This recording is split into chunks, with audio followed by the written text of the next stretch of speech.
শিক্ষামন্ত্রী ইস্তফা দিয়েছেন। এবার তোমরা খুশি তো? অনেক অনেক বুদ্ধিমান আছে যারা এবার আন্দোলনে নেমেছিল, এবার নিশ্চয়ই চুপচাপ থাকবেন। দেখা যাচ্ছে কতদিন তোমরা চুপচাপ থাকছো। তোমাদের আন্দোলনের মূল যে উদ্দেশ্য, সেই উদ্দেশ্যটা কিন্তু আমরা বুঝতে পারছি। ভারতবর্ষে তোমরা চাইছো দাঙ্গা বাঁধাতে, ভারতবর্ষকে 7 খণ্ডে বিভক্ত করতে, কিন্তু সেই আশা তোমাদের কোনো দিনই পূর্ণ হবে না। ছাত্ররা হচ্ছে দেশের ভবিষ্যৎ, সেই ছাত্রদেরকেও তোমরা ছাড়ছো না।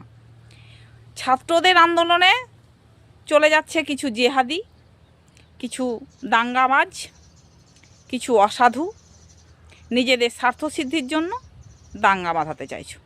কিন্তু ডবল ইঞ্জিন সরকার তোমাদের উদ্দেশ্য কোনোদিন সফল হতে দেবে না। বিজেপি সরকার, তৃণমূল সরকার নয়। সাবধানে যা কিছু করবে সাবধানে করবে। আমার সঙ্গে কে কে একমত অবশ্যই কিন্তু কমেন্টে জানিয়ে যেও।